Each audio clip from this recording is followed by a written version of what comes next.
Thank you all for attending. Awesome. 7 o'clock, we can get started. Thank you for coming tonight. This is more people than we've had, and I can't remember how long. We are the Reading Planning Commission. This is our monthly meeting. These historically have taken place on the Mondays, but this fall we're trying the Wednesdays. This is Jane, I'm Eve, this is Stacy, and Shanann is our clerk and secretary and takes our minutes. Thank you very much, Shanann. We're talking tonight about two principally different things. One is the Class 4 roads, but we're going to do that second because we have Jason Rasmussen here from Mount Escutney Regional Commission who's going to talk to us a little bit about the regional future land use mapping update under Act something, and possibility for municipal grant opportunities if we want to do any of that. And then we're going to turn to Class 4 roads. We're doing an ongoing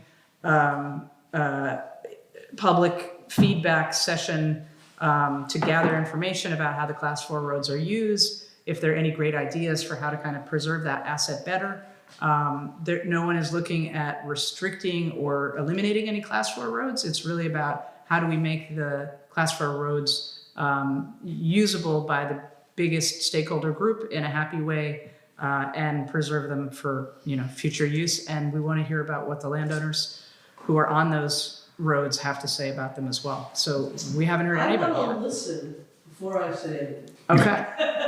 Well, we have no agenda on them. We have no agenda, no plan, and we're in the feedback phase. And we've done a couple meetings on it, and we're going to keep doing a couple meetings on it. We have a Reading Town Highway Ordinance, which covers Class 4s right now, which doesn't say very much, except the town doesn't maintain them. And if you want to plow them, you got to ask permission. And ATVs are restricted in certain times of the year. And that's about all it says right now. So we're looking at other best practices. Maybe we can have a collaboration with Mark. We'll see. And yeah, so let's get going. So if I haven't already officially called the meeting to order, I think I did, but it's called to order. Any changes to the agenda? Okie dokie. Minutes from September 3rd. Any changes to those? Shanann, you mentioned that there was a typo maybe? Yes, I do have one change. Hagen Hill was misspelled Hayden Hill. So that needs to be corrected. So now it's back to Hagen Hill? Yes. Okay. Any other issues or changes? No, I don't have any. Okay, so with that change, is there a motion to approve the minutes from last meeting? I approve the minutes from last meeting. Nice second. Okay, all in favor? Those minutes are approved. Let's do quickie on reports. Jane, you're the one who seems to check the mail and the email the most, so I would love it if you would tell us what we got. Okay, well, we have, first of all, last time we had a public filing for Act 250 for blasting on Rest Hill Road, and they've been approved. When is that supposed to take place? Not sure. Why, you gonna go watch it? Sounds exciting. Yeah, I don't know. Is this something that people are gonna hear and be worried about? Should we be putting up a notice in the Front Porch Forum, or is that posted at the clerk's office? Okay. Here it says, all blasting will occur within the previously approved limits of disturbance with no change to footprint elevation or land use, the original permitted project. So, Nina has a comment. I'm just curious, because I live across the street from where they're blasting. okay. Are you going to get a firm date or no? This goes to Bob Allen, who's the zoning administrator. And so we just go over what the new permits have been. So I really don't know, and it doesn't really say here. This did not require our approval. Right, when this is gonna happen, so, I mean, you weren't able to answer what she asked, so obviously you don't know, but I just was wondering if there's a way to find out. I have a couple of dogs, I would like to have one so we could get out of Dodge. I've been told it could be It feels like maybe there should be some kind of notification just for anyone who hears it, who might feel concerned or wonder.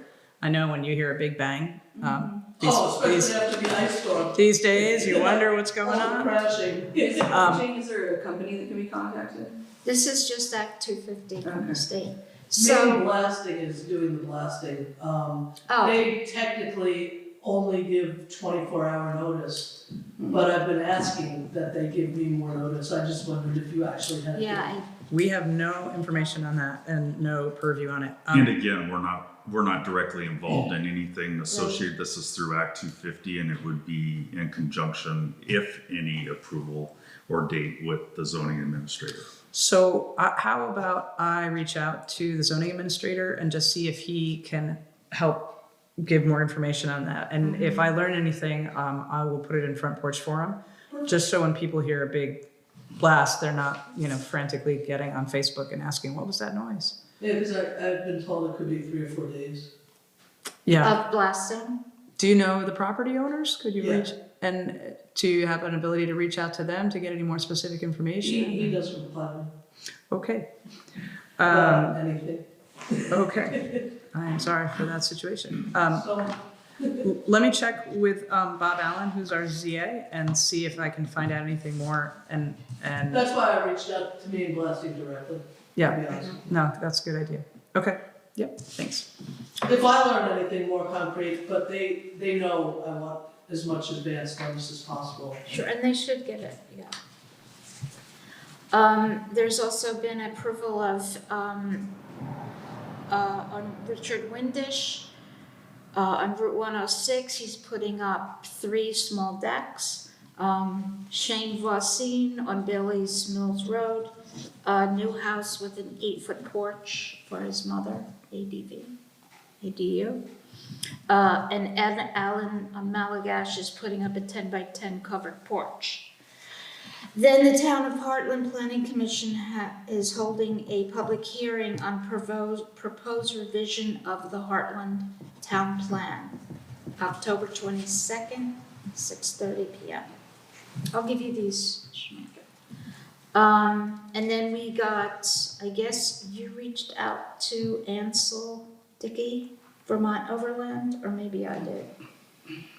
It was not me. Okay. Not me. send you. So, because this is about the class 4 roads and everything. So he says, thanks for reaching out. I'll be helping my wife with this newest member of our family. And I'll be able to get back in touch after like the end of September. So Okay. So Okay. more to come from him. that was it. Great. Thank you. We usually have a spot for a regional planning commission report, but let's save that for when you can roll into any exciting developments into that. Energy board, it's not our time with them, so we'll probably hear from them next quarter. Zoning administrator is not here tonight, but I have not been made aware of anything that he needs to share with us. And you are the chair of the ZBA. Anything from the zoning board of adjustment? Okay. That's it for reports. So, Jason, you are next. I am next. Okay, thanks for having me here. Thanks for coming. So, Erin's no longer with us, so that's why she organized it. Where did she go? She's the new planning and zoning director in Ludlow, so she's close. Okay. But, so yeah, we wanted to just come and talk to you a little bit about this. Act 181 is this big bill that is driving a lot of this conversation. There's a lot in there. That's sort of the Act 250 changes that you were maybe reading about in the newspaper last year or so came about. Part of that is telling the Regional Planning Commission that we must update our regional plan. It must include these very specific new categories in our future land use map. And there's some specific methodology for how to do that. So we have a draft, and I have a paper map. I'm thinking I could just leave it with you, and you can kind of Yes, hang it up please. or look at it, or whatever you would like to do with it. At this point, Reading is basically, there's 3 different categories of rural, and you got all 3. And then you have the village center designated area. And that's pretty much it. Larger towns that have water and sewer would be eligible to do something called like a village area or a planned growth area, but you don't have that. So you really don't have that ability right now at this point in time. That would give the town Act 250 exemptions. But because you don't have water and sewer, it just doesn't really work right now. So I think that's one of caveats. We're mapping Felchville Village Center as it currently is designated. If there's any desire to change the boundaries, I'd like to know, so we can work together to do that. And is that up to the regional commission to So where this ordain the goes- boundaries of Generally the village speaking, center? yes. We wouldn't do it without you, the town. But the way we map it is now moving forward, we're gonna give you automatic approval of that designation. Because there are benefits that flow from village center designation, right? So that's, property owners within that area would be eligible for some tax credits, so that can help with some, your building costs. And, the town will get some benefits for certain rent programs. So I think it's good, it's worth it. If there's a couple of properties sort of on the edge of, outside of the current district, we can talk about extending it. Usually we can't make it much bigger, but we could. And is that a conversation that affects individual homeowners? Do you bring them into that conversation as well? Or is that It's up to, really, if the town tells us, yeah, we gotta have a big broader conversation with the property owners, then yeah, we could do that. But we'll take your lead on that, honestly, but whatever the planning commission or the select board tells us, are there any drawbacks? not that I can think of, no. So I think that's a question that we have. We're thinking of leaving it status quo, but if there's an interest in expanding it, let's talk. And I think the other question that we have is, should we have a village center designation in, say, South Reading or somewhere else? You don't have one now. Should we be thinking about that? We were not thinking about it, but I want to just throw that out there.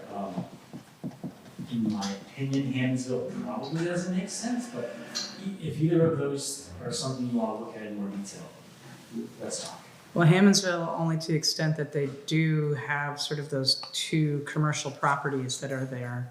So maybe we could talk about it. But the logging operation and then the restaurant. yeah, the benefits wouldn't do a whole lot for the logging operation, maybe the restaurant, but, anyway, we can talk more about that. I know when the Reading Community Trust got the grant to renovate one of the buildings in Felchville, it was really helpful for that process to be developing a property in a village center. Yeah, I mean, you get, there's money through these tax credits to do facade improvements or code improvements or historic improvements, so I think it's worth it. Okay. It's worth it. So I want to think about those two other areas in town too, and whether that makes sense. And is that up to the planning commission or does that have to be voted on by the select board? Well, it doesn't have to be voted necessarily by either of you, but I personally, I would love to hear from both boards that, yes, that looks good.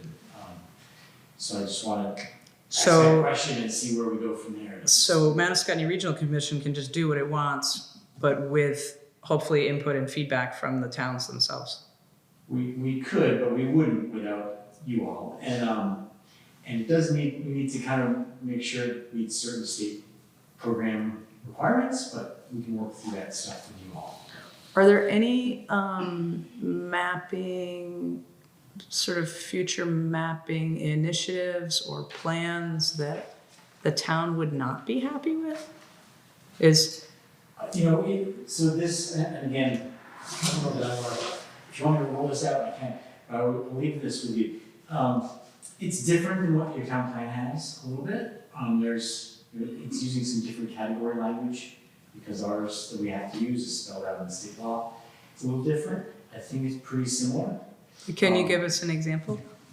You don't have to unroll it, but Okay. just describe it. So there's rural conservation is one, rural agriculture and forestry is another, and then rural general is what they call them. And there's sort of differing levels of rural, shockingly.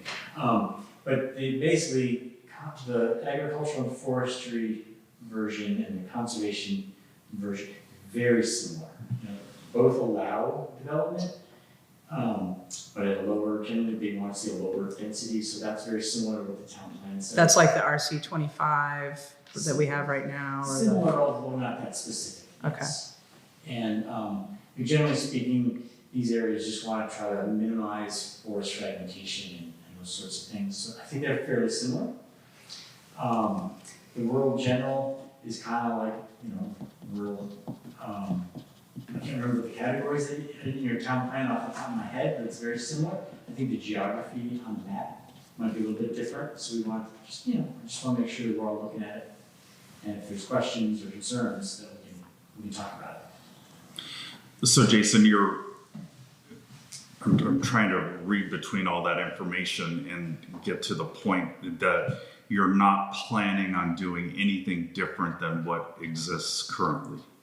Just changing a little bit of language, or are there some fundamental changes that we need to highlight? So the average person doesn't know what our regional plan says today, right? So the future regional plan will probably be similar, but the new version is gonna have a lot more implications for the town. So I just wanna make sure we're all looking at it, and there are changes. So we have to use these statutory use categories. And I just want to make sure, I just want to introduce this tonight and we can drill down more as needed. So there will be more detailed presentations in our monthly meetings as we go forward? I could come back and talk in more detail about these areas. And we can also, I have not done it in a while, like look at your town plan and then what's our current draft. So I'm not really prepared to talk about that tonight, but I could next time. That would be great, because our town plan kind of is what it is for now. I don't think it's due for renewal until 2030. So we're kind of halfway through the plan's lifespan. Is it 10 years, right? It's 8. 8. So we're less than halfway through if it's 2030. Is that right? It's 2030, yeah. Yeah. And we just went through, as you know, the bylaw update too. Yeah, Yeah. I'm aware of that. And again, we just kind of want to make sure we're kind of as consistent as we can be, considering I have very explicit requirements that I have to follow. And is the state requiring regional commissions to identify places in town, say, for development, or is the state Yeah, putting? Yes. Yes? Yes. And have you done that for Reading? Not the way I would prefer to do it, to be honest with you. Because you don't have water and sewer, the rules that we're given, we really can't give you sort of that village area surrounding your village center that I would prefer to do. Because I think that's where housing, for example, might go. But the rules we have to work with don't really allow for that, so it's not quite the way I'd like to see it. But we're doing the best we can. And again, we just want to run it by you all and see if there's We would if there's definitely like to outside be action. involved. Yes. I don't think the town wants to be on the receiving end of a regional or state mandate.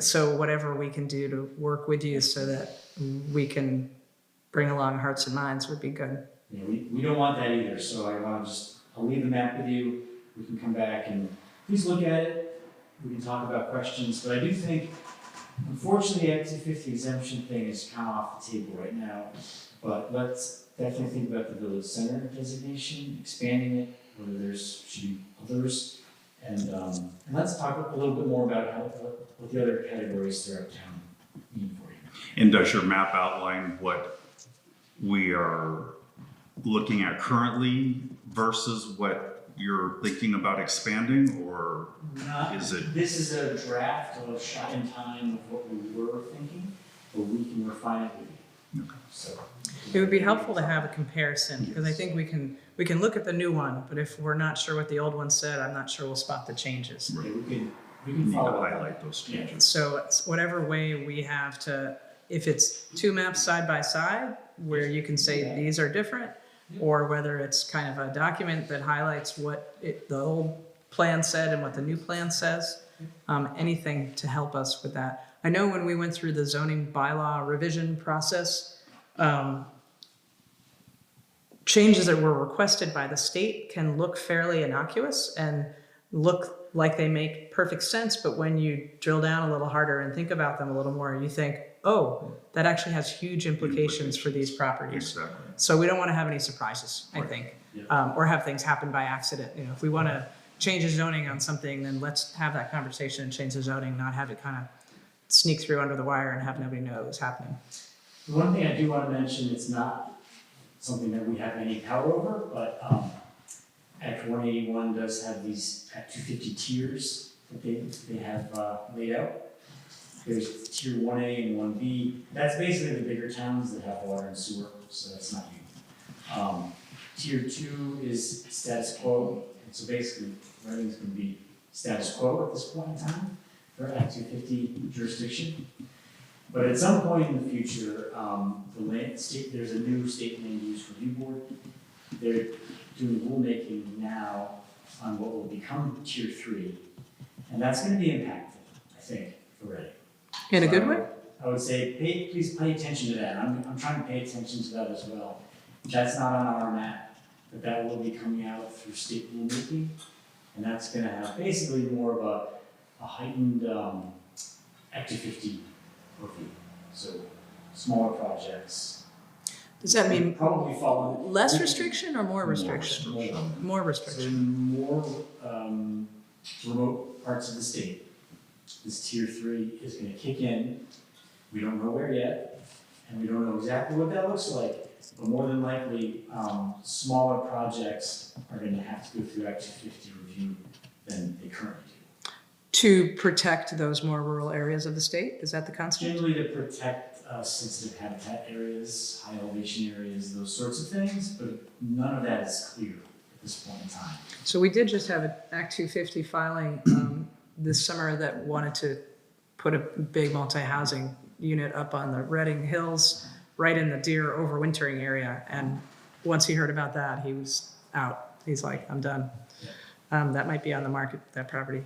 Yeah, it does become quite a disincentive at times. Interesting. Okay.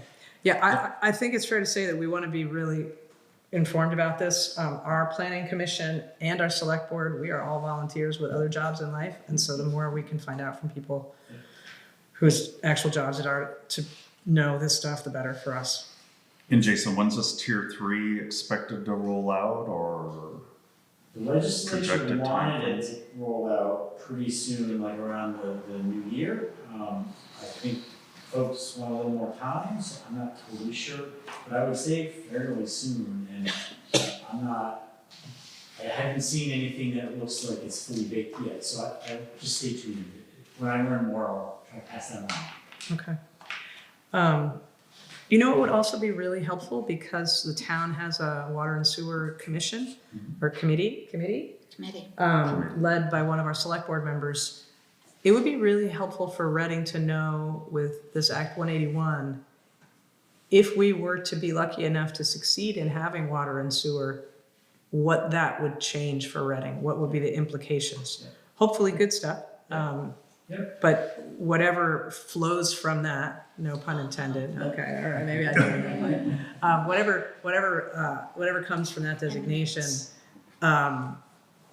it would be nice for us to know what we're getting into.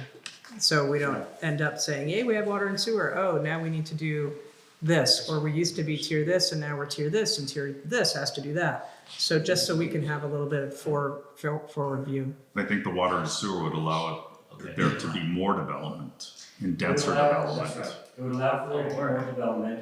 Does it require more development? Not necessarily, I mean, you still have zoning and you still have, you know, local control kind of thing, but, the Home Act, so Act 47 the year before, does require certain, densities when you have water and sewer, so be aware of that.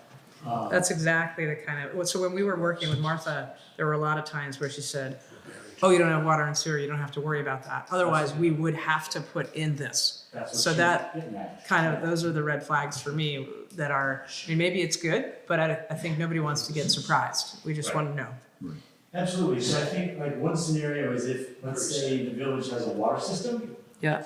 and let's say that the soils, and I can't remember what's in the study, but let's say that the soils are adequate for good density, that would, you probably have to update your zoning, number one.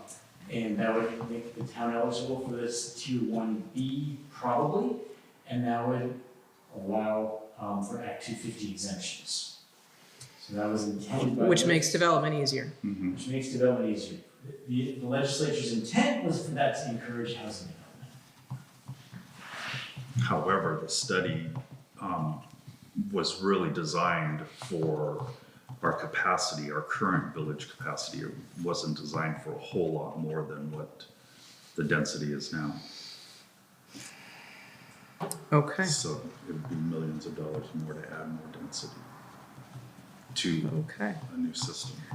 Well- Yeah, so, you know, practically maybe it wouldn't make a huge difference, but I think those would be the implications depending on the details. Well, it doesn't sound like anything is happening fast.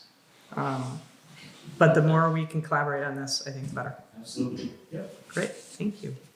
Should we segue into the class 4 conversation? Maybe we can talk about municipal grant opportunities as part of that conversation, because if we were gonna apply for one and work with Mark on that, it would be probably on class 4. So maybe you and I had a conversation about the possibility of that. I tried to share that information with Jane and Stacy, but I don't think I did a very good job of it. So maybe you can repeat a little bit what you said to me, and for these people who are interested in class 4s as well. So there's a program called the Municipal Planning Grant Program. It's an annual funding program that usually pays for things like town plan updates, zoning updates, maybe some capital planning. Lately, it's really into housing studies, those sorts of things. But I think it could potentially do what we were talking about, which would be maybe an inventory of trails in town. Looks like we have a good start here from Right? For Mike? It could look like that, and maybe we focus on just those public access trails, you know, there's different ways to do it, however you wanna do it's fine. So it could potentially pay for that, potentially could pay for like a public map, like, hey, here's our trail network, here's what you can do on each trail, you know, this isn't allowed on this one, but this one has ATVs allowed, or, you know, whatever you wanna show is possible. And it could potentially also involve some policy work. So that's an option. Those grants are due on November 3rd. November 3rd. So it's coming up fairly quick. Mike? All that information is somewhere. Yeah. And I hate to use that word, but for example, Polaris Ride Command does the ATV stuff. VAST does the VAST trails. The Jeep Fora has some old outdated maps. So that information's already there.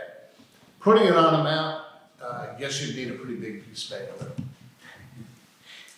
And, you know, I'll say my experience in some other towns, you know, there may be a bunch of trails that you don't want on a public map too, right? So I think it's part of it is just this process to figure out, yes, public access, no, let's not let people know about these ones. Well, so the public roads would be helpful, and like public roads that are designated as okay for ATVs, for example, because I remember when the select board did that some years ago, and they said to transition trails. So there are, I knew what they were at the time, I don't remember what they are anymore. They're class 3 and class 4 roads. Unfortunately, A&R's taken some of the roads without due process. There's no records. Mini Fay Loop is a perfect example. Where's that? That we all ask Where the is same that? question. It's very difficult because some of the land, like Chase, for example, Chase 5 Corners, or Chase 4 Corners? Four Corners. It's a Pent Road. Chase owns it on one side, the state owns it on the other side. So I guess if you were to drive and get permission from the Chase family, you could only drive on the left side of the road. So it's items like that it's very easy to just say, okay, road closed. Is that road a class 4? Nope. It's private. It's a Pent Road. Well, you can have a Pent class 4, like Rich Yes, Trail yes, is a Pent road. Yes, it is a class 4. But And all class 4 roads are public access. yes. And many class 3s have access for, one particular case, snowmobiles. Brown Schoolhouse, the groomer and the snowmobile trail goes over a mile up Brown Schoolhouse. Right. Yeah, so. I kind of am intrigued by the idea of having a Reading map that showed Not the private roads, because that's up to the landowners, but publicly accessible roads, what the rights are on each one. So where the ATVs can go, where the snowmobiles can go, Right. That's a great idea. what are public roads so that you can't have people claiming they're not. You know, if it's a class 4 road, it's a class 4 road. Right. The select board can allow it to be pent and limited for erosion control and stuff during certain seasons and reasons. But I don't believe you can lock any gate on a class 4 road, No, absolutely. Ever. Like, No. I think that's state law. yeah, I could be misspeaking, but I don't think so. no, you're right, you're right, can't, In some cases, they do lock it simply because of the erosion Yeah, that takes place. Rich Road is a perfect example. but they can't. I mean, they're not supposed to. So maybe it would be helpful to have, so we could all say, here's the resource that's been prepared. This is a class 4. These are the vehicles that are allowed to go on it. So we're all kind of playing from the same rule book.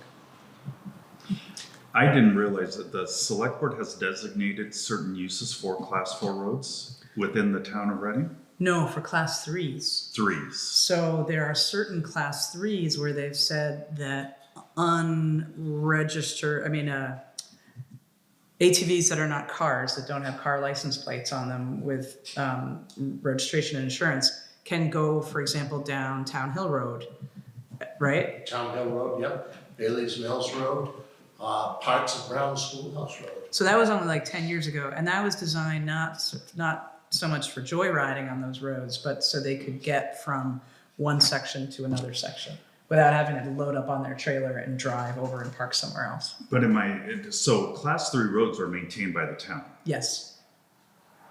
No one else, just the town. The town assumes all responsibility for maintenance of those roads. That's my understanding. Class 4 roads, that's not the case. Class 4 roads are owned by the town. The town has rights in them and can control them, but has no obligation to maintain. Right, okay. Except for culverts and bridges. The town has an obligation to maintain culverts and bridges if there's any camps or houses that would be affected by washout. Is it an obligation? Yeah. Okay. Good to know. So, that, there's a grant opportunity, there's a lot, to be honest with you, there's a lot of applications going in this year. So there's a lot of competition. Maybe this is something we could just help you out with through our transportation planning program. So, we could explore that as another alternative. Is that part of the Better Back Roads? Well, we do some of that work, but not necessarily. So we get some funding, which is pays for our transportation planning efforts. And it's possible if this is a manageable, not a huge effort, that we could just kind of do it. That's great. So that might be worth thinking about. We can do a smaller, manageable effort. Maybe we start with the inventory, the map. That might do it. And then maybe the next You would year do that for we'll us? policy work. Yes, and I think that might be good for all of us. And who is the person for your transportation planning? Is it you? I'm gonna say me at the moment. You're doing all the jobs at Mark? No, it wouldn't be me. It more than likely it might be our new mapping person, but I'm not totally sure. So why don't you just talk to me about it and we'll set things That would up. be phenomenal. I mean, I think it could be a real asset for the town if we had a proper map showing the permissible uses for every public road. Yeah. I think all the information exists. I don't know that it exists in one place. Maybe I'll go into the town clerk and she'll say, we have that already. I don't know. Maybe I'm the ignorant one here, but I don't have this map in an easily accessible way. Neither do I. Neither do you. What you Okay. see, Well, that says a lot. Well, I think each of the organizations probably have their handle on based on what their use is. I know John Fike has a map based on his history in the assessor's office. And we do have that. I have that copy sitting on my dining room table. It's the assessor's map. So Right. it shows all the parcels. Right. It doesn't show the road uses as much as I would like it to. In some cases too, it doesn't show the right-of-ways that are open to the public. Some right-of-ways, well, Rich Road's a perfect example. There's two right-of-ways up there that were given hundreds of years ago. Where are they? Right at the very end of Rich Road. On This- Town Hill or Brown Schoolhouse? Now it's on Rich Road, and it goes back to the mini Fay loop. Oh. So, So if I'm going towards Brown Schoolhouse, there's a road that juts off to the right, and then there's another one that juts off to the left, the one on the right. going into the The one on right. the right is Wiswell's property. Who's it? No, like up and over the hump, almost at Brown Schoolhouse. There's another road way down there that goes in. The one on the left is the mini Fay loop. Okay. I've never even heard of the Mini Fay Loop. How do you spell that? Minnie Fay is famous in the town of Reading. She was instrumental in developing the post office and other things in town. Oh, Yeah, And there's even a mountain named after her. yeah. And up by me, on a piece of property that's on private land, there's a 1770-something gravestone of a Fay, not Minnie Fay, but a Fay. It's a single gravestone out in the middle of nowhere. wow. Well, I'm looking for one of the gravestones of one of my ancestors as well. So if you see one out there that has a not Mini Fay name on it, let me know. I can't find him in any of the graveyards. Mike, do you have any other maps besides this one? I think maybe it would be great for us to start to aggregate maps from the I do, different. and we just clubs. updated it. In fact, it's in the process of updating. We used the Delorme, it's what's in our kiosks. We used the Delorme mapping system. Unfortunately, the Delorme has taken things from the Gazetteer. So it shows a lot of roads that may or may not be there. Back when the ancient roads thing came up for the state, we tried to get the Mini Fay loop turned back into a class 4. So it had absolutely nothing. So that was thrown up. Yeah, it was officially thrown up, yeah.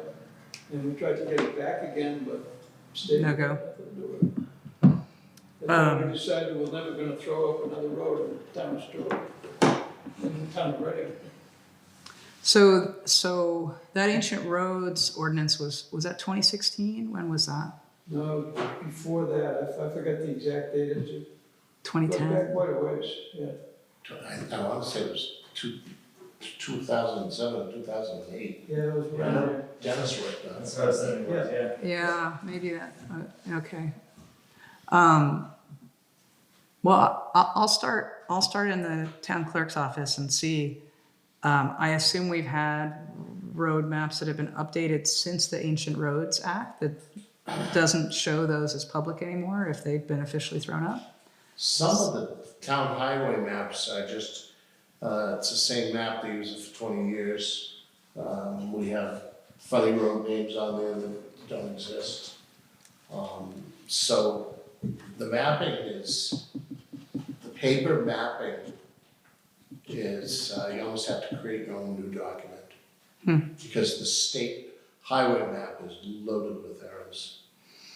And every year, the selectmen sign it and send it into the state, they get their 30 cents a mile for a class 3 road, and that's all they get.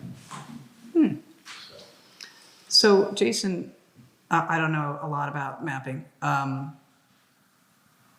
If we took a map and were able to identify through gathering research all of the different uses, how do you get a new map made?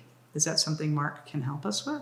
Yeah, we can. CAI does it. Yeah, we can make maps, the company that does your parcel mapping could make it, but we could. And I think part of our interest would be, recreation would be kind of cool, but also we could help the town potentially update the V-Trans town highway map. If there's errors, would like to help fix it, you know? And so ultimately, they'll have a new town highway map that the state creates.